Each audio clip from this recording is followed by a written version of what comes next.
안녕하세요. 노니쌤입니다.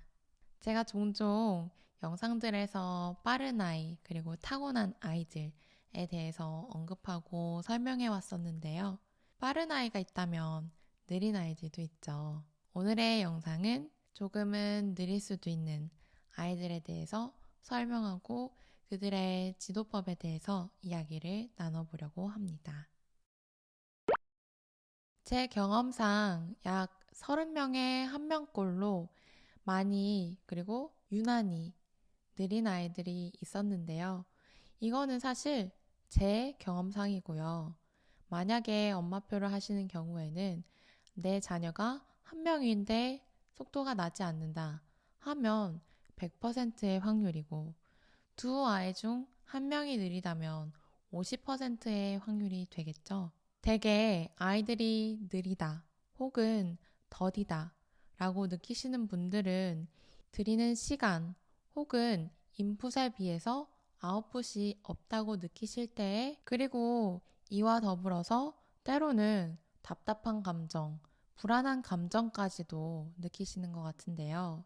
충분히 불안하고 걱정스러울 수 있는 부분이라고 생각을 해요. 하지만 막연하게 불안해하고 걱정만 한다기보다는 원인을 찾아서 해결하는 게 조금은 더 효율적인 방법이라고 생각을 합니다.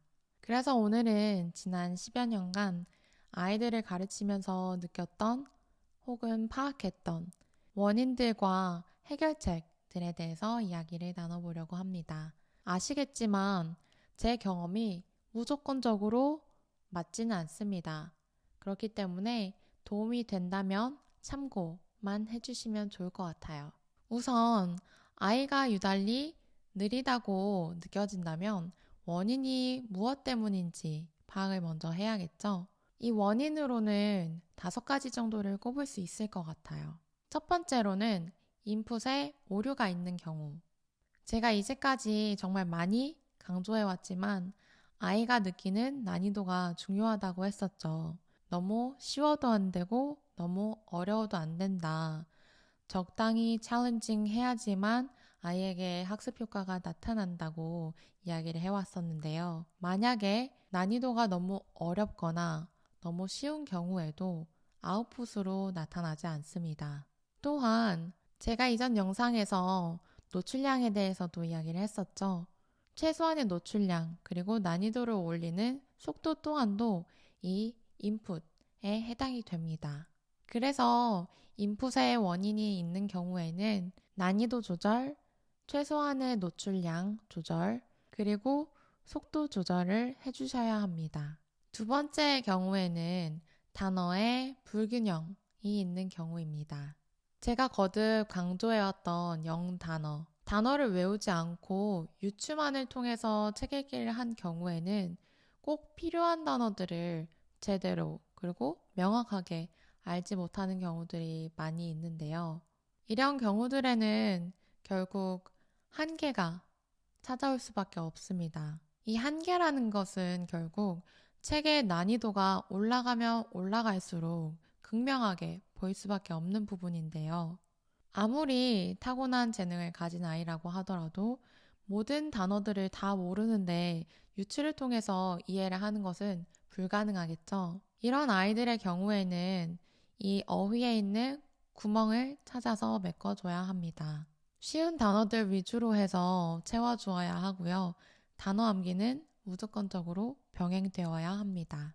세 번째로는 모국어가 원인인 경우인데요.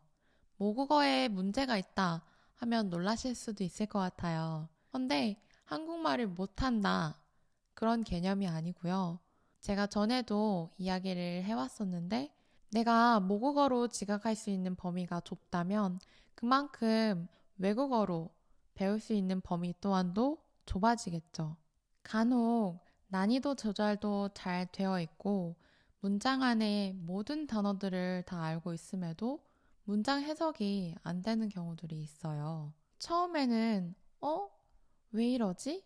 라는 생각을 했었는데 날이 갈수록 그런 아이들의 숫자가 조금씩 늘어나고 있는 것 같은데요. 이유는 바로 모국어가 안 잡혀 있고 이는 문해력과도 이어져서 아이들이 모든 단어를 알고 있음에도 해석이 되지 않는 거였어요. 이런 경우에는 모국어를 채워줘야 하는데요. 영어 독서뿐만 아니라 한국어 독서, 모국어 독서가 병행되어야 합니다.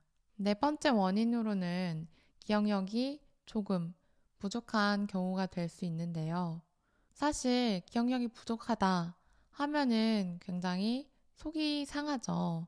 근데 아이들을 지켜보다 보면 어느 한 분야에서는 기억력이 굉장히 좋고 또 본인이 크게 관심이 없고 좋아하지 않는 분야에 대해서는 계속해서 까먹는 경우들 많이 보셨죠. 제가 늘 아이들마다 반복하는 횟수가 다르다라고 이야기를 드려왔는데요.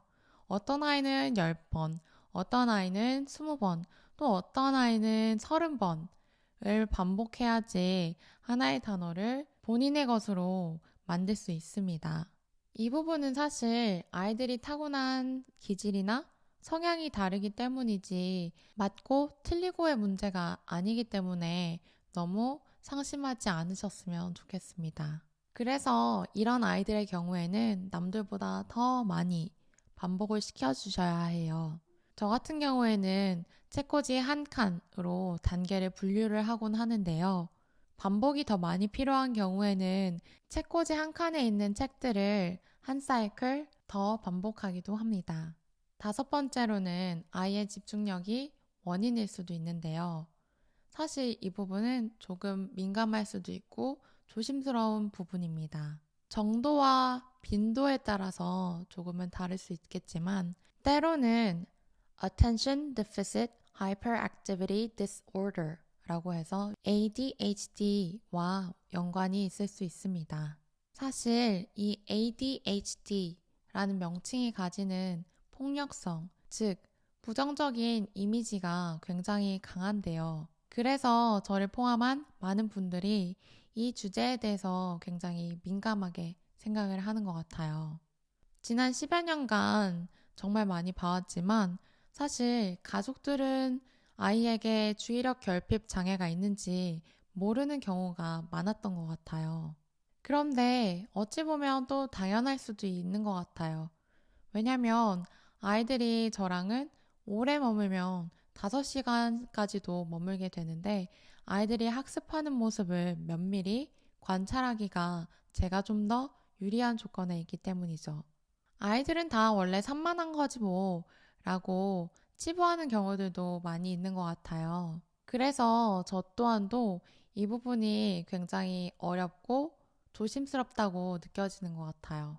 제 의도가 어찌되었던 그런 이야기를 전해 듣게 되면 누구나 속상한 건 당연하니까요. 그럼에도 불구하고 제가 이 영상에서 이러한 부분을 다루는 것은 선생으로서 늘 칭찬이나 좋은 말만 할 수는 없기 때문이죠. 때로는 학부모님께 강경하고 단호하게 말씀을 드려야 한다고 생각해요. 판단은 학부모님의 몫이지만 개인적으로는 자녀의 상황을 바로 알고 판단을 해야 아이에게 그에 맞는 솔루션을 제공해 줄 수 있다고 생각합니다. 궁금하신 분들을 위해 ADHD 자가진단 체크리스트를 준비했는데요. 필요하시다면 잠깐 멈추시고 확인을 해보시면 좋을 것 같습니다.